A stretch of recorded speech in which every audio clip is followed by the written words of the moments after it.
Hello friends, welcome to SMB Hunar. SMB હુનરમાં આજે આપણે 6th ટાઈપનું સોપ બનાવતા જોઈશું, ગોટ મિલ્ક અને ચારકોલ સોપ. ઓકે, આના માટે આપણે કલર એડ નહીં કરીએ અને ફ્રેગ્રન્સ આપણે આપણી ચોઇસની લઈ શકીએ છીએ. કેમ કે આમાં ગોટ મિલ્ક છે તો આ ઓઇલી સ્કિન માટે નથી, ડ્રાય અને સેન્સિટિવ સ્કિન માટે આપણે યુઝ કરી શકીએ છીએ. આપણે 50 ગ્રામ ગોટ મિલ્ક લીધેલું છે અને 50 ગ્રામ ચારકોલ લીધેલું છે. મેં બારીક કટ કરી દીધેલું છે પહેલાંથી. હવે આપણે ડાયરેક્ટ વ્હાઈટને લઈએ અને ડબલ બોઇલરમાં મેલ્ટ કરીએ. થોડું પાણી બોઇલિંગ પર આવશે પછી આપણે મેલ્ટ થવા મૂકશું. એક જ લઈ રહ્યા છે.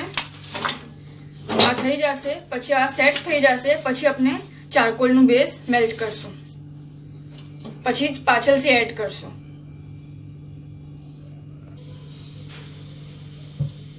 આપણું પાણી બોઇલ થવા લાગ્યું છે, આપણે મેલ્ટ થવા મૂકી દઈએ.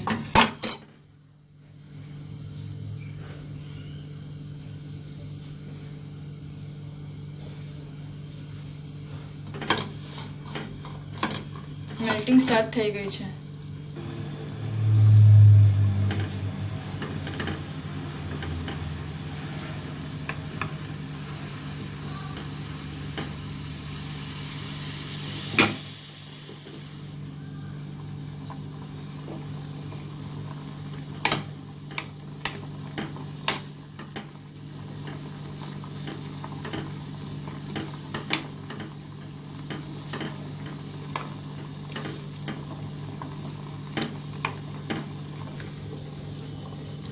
આપણું આ સોપ બેઝ મેલ્ટ થઈ ગયું છે, આપણે લઈ લઈએ. આપણે ફ્રેગ્રન્સ નાખી દઈએ. એકદમ થોડી, કેમ કે બીજામાં બી નાખવાનું છે.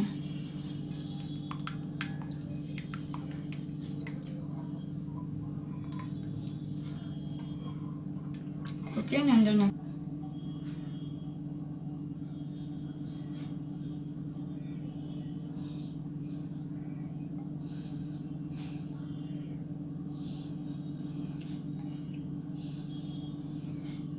આપણે આને સેટ થવા મૂકી દઈશું.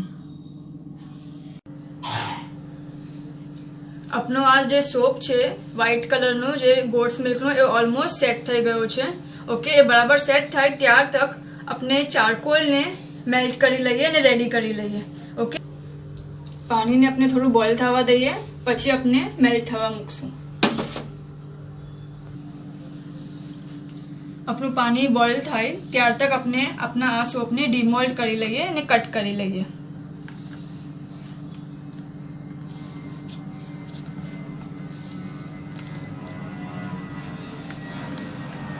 ઓકે, અને આપણે બે પાર્ટમાં કટ કરશું. ટ્રાય કરશું કે ઓલમોસ્ટ ઇક્વલ જ આવે.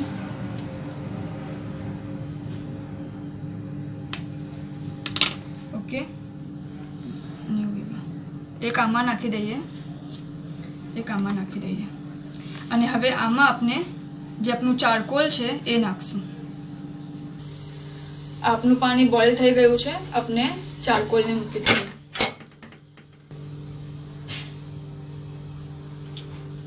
અગર એમ લાગે કે પાણીમાં એકદમ જોશ આવી રહ્યો છે અને પાણી બહાર નીકળી જશે તો આપણે લો ફ્લેમ કરી લેશું. લેકિન ખાસ ધ્યાન રાખવાનું કે જે આપણા બોલમાં આપણું સોપનું બેઝ છે એમાં પાણી ના જાય.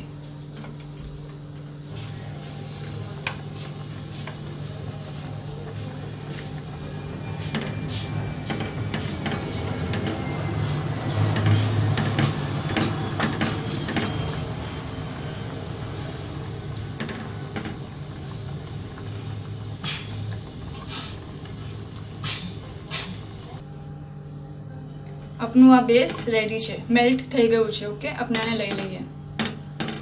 ડવની ફ્રેગ્રન્સ નાખી દઈએ.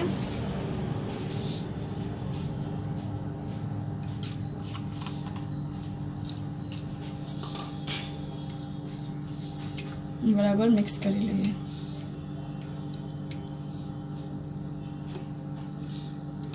થોડું ધ્યાન રાખશું આપણે જ્યારે અહીંયા પોર કરશું તો.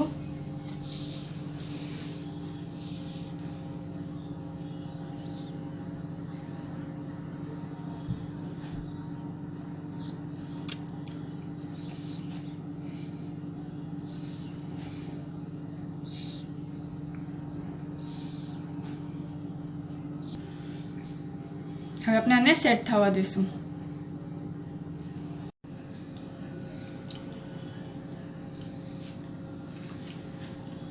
આપણો આ સોપ સેટ થઈ ગયો છે. ઓકે, આપણે ડિમોલ્ડ કરીને જોઈએ.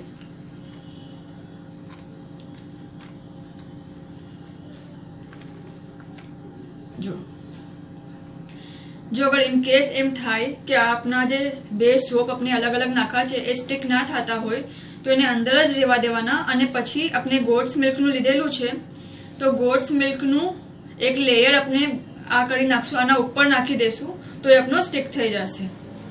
ઓકે, જો કે બરાબર લાગી જ જવો જોઈએ, આપણો સોપ સ્ટિક થઈ જ જવો જોઈએ બરાબર.